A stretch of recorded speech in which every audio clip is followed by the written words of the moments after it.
29 मार्च की सुबह लगभग 3 बजे का समय हो रहा था। उत्तर प्रदेश के प्रयागराज जिले के बमरौली इलाके में सेंट्रल एयर कमांड कैंपस के अंदर सत्यनारायण मिश्रा जो कि चीफ इंजीनियर थे वर्क्स डिपार्टमेंट में, किसी ने उनको गोली मार दिया। गोली उनको सामने से उनके सीने में मारी गई थी।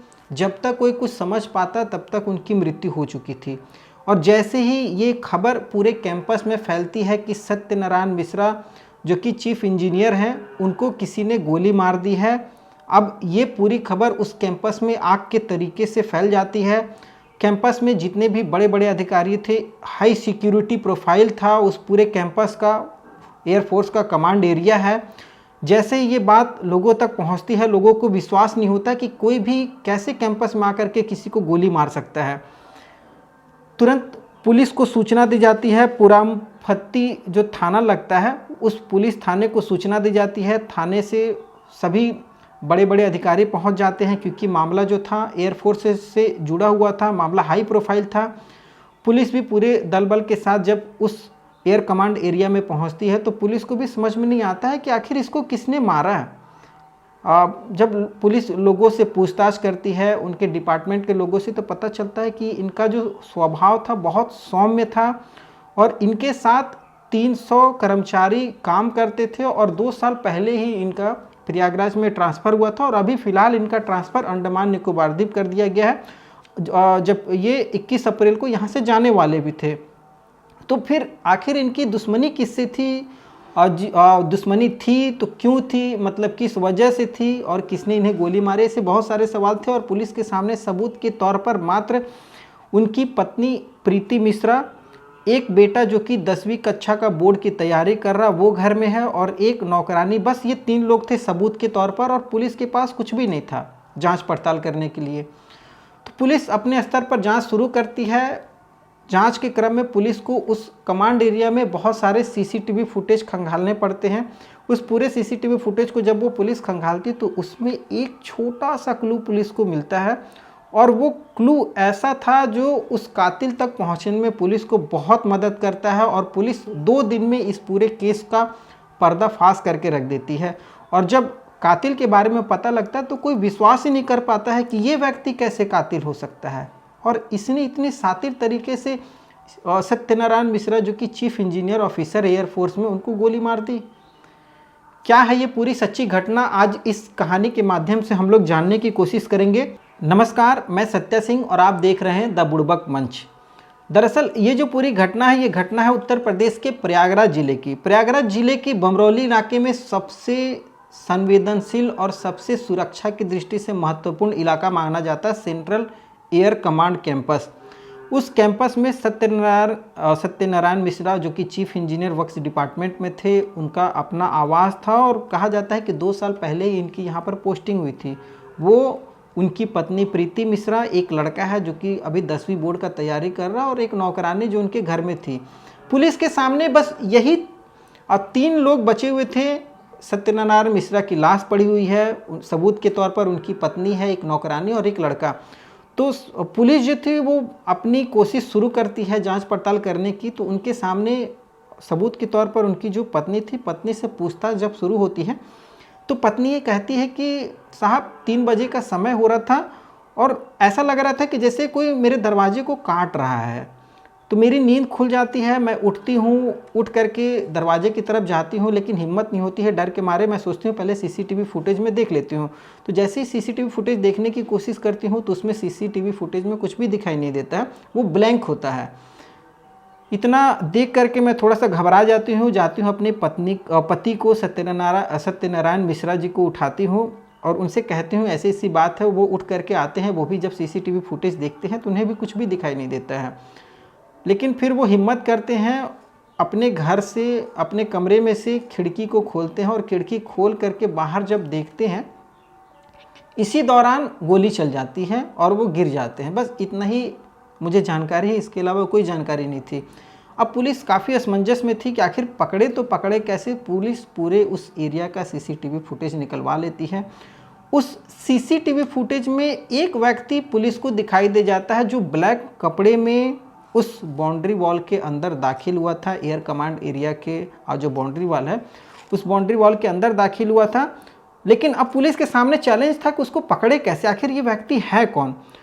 तो पुलिस उसकी पूरी गतिविधि को बहुत गौर से देखने की कोशिश करती है कि ये व्यक्ति आखिर करता कैसे है, क्या कर रहा है। तो पुलिस को समझ में आता है कि ये व्यक्ति जो अंदर घुसा है, ये लग रहा है कि इस पूरे कैंपस से पहले से परिचित है और इसका आना जाना लगातार यहाँ पर चल रहा है। और जैसे कोई अनजान जगह पर अगर जाए तो थोड़ा सा घबराया हुआ हरकतें होती है, इधर उधर करने की कोशिश करता है, लेकिन ये व्यक्ति जो है अंदर घुसा है ये बहुत आराम से, और इसको पता है कि ये दरवाज़ा यहाँ जाएगा और यहाँ से निकलना है, ऐसे जाना है, ये रास्ता यहाँ का मोड़ है, ये सब सारी चीज़ें उसको अंदर से पता है पहले से ही। इस आधार पर पुलिस कुछ लोगों को शक में गिरफ्तार करती है और उसी गिरफ्तारी के क्रम में 3 लोगों की गिरफ्तारी होती है, जिसमें एक होते हैं शिव कुमार पासी। शिव कुमार पासी जो कि बताया जाता है कि उसी एयर कमांड एरिया के अंतर्गत कैंपस में ही लोगों के घर में साफ़ सफाई का काम वगैरह, घरेलू कुछ काम रहता था, ये लोग करते थे। उनकी पत्नी भी थी सुनीता देवी, वो भी उस कमांड एरिया में ही ऑफिसर्स के घर में काम वगैरह करती थी। और उनका सबसे शातिर एक बेटा है जिसका नाम है सौरभ कुमार। सौरभ कुमार जिसको उर्फ करके बाबू पासी के भी नाम से जाना जाता है। ये लड़का भी उस कैंपस में आते जाते रहता था, काम वगैरह करते रहता था ऑफिसर्स का, सफाई वगैरह, कोई सामान आया है तो उसको उतरवाना चढ़ाना। पुलिस शक के आधार पर इसको जब गिरफ्तार करती है, जब कड़ाई से पूछताछ शुरू होती है और जब पुलिस अपना पूरा बल प्रयोग और जो भी है अपनी हथकंडे शुरू करती है, तो सौरभ कुमार जो होता है वो टूट जाता है और वो जो चीज़ें कहता है वो पुलिस भी सुन करके हैरान हो जाती है। सौरभ कुमार कहता है कि साहब मेरा एक बड़ा भाई है जिसका नाम है हनी उर्फ गौतम, और वो कौशाम्बी ज़िले में बंद है एक हत्या के केस में। उसकी कोर्ट में सुनवाई थी 29 मार्च को, और हम लोगों को था कि हम पैसे दे करके अपने भाई को छुड़वा लेंगे।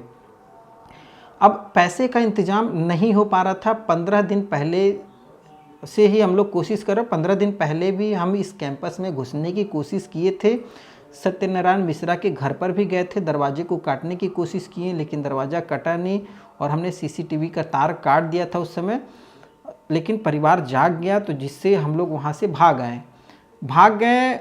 ये जब घटना हुई थी 15 दिन पहले, बताया जा रहा है कि सत्यनारायण मिश्रा ने एयरफोर्स कंट्रोल रूम में ये सब सारी शिकायत भी की थी, लेकिन एयरफोर्स जी थी अपनी सिक्योरिटी को लेकर के थोड़ा सा डर गई कि मामला खुलेगा तो थोड़ा सा बदनामी होगी, इस वजह से वो लोग मामले को सेटल कर दिए और कहे थे कि हाँ सुरक्षा वगैरह सही कर दिया जाएगा।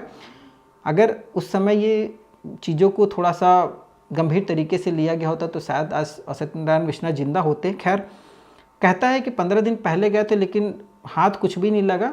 फिर मैंने प्लानिंग किया कि अब करो या मरो वाली हालत है, भाई को सुबह में कोर्ट में पेश होना और भाई को कैसे भी छुड़वा लेना है। अब इतना सोच करके सौरभ जो था, सौरभ कुमार बबलू पासी, ये किसी व्यक्ति से पिस्तौल ले लिया। पिस्तौल ले करके और ये करो मरो की स्थिति में था कि अगर नहीं मिला तो आज मार दूंगा या तो पैसे लेकर के आऊँगा। और ये उस सेंट्रल एयर कमांड कैंपस के बाहर एक पेड़ था, उस पेड़ की एक डाल जो थी वो डाल उस कैंपस के अंदर जा रही थी। तो अब ये उसके लिए सबसे अच्छा चांस था कि वो उस पेड़ को पकड़ करके अंदर जाए। और जो दीवार थी कैंपस की वो 9 फीट की दीवार बताई जा रही है। उस 9 फीट की दीवार के ऊपर बिजली का तार भी लगा हुआ था जिसको पार कर पाना मुश्किल था। तो इसलिए एयरफोर्स के जो ऑफिसर थे उनको भी भरोसा नहीं हो रहा था कि कोई व्यक्ति ऐसे आ सकता है। वो पेड़ की डाल को पकड़ करके पेड़ से फिर एक रस्सी नीचे लटकाता है और उस 9 फीट की दीवार को फांद करके उस रस्सी के सहारे नीचे उतरता है। जैसे ही नीचे उतरता है, वहाँ से कुछ दूरी पे ही सत्यनारायण मिश्रा जिनका आवास था, उस आवास में वो घुस जाता है।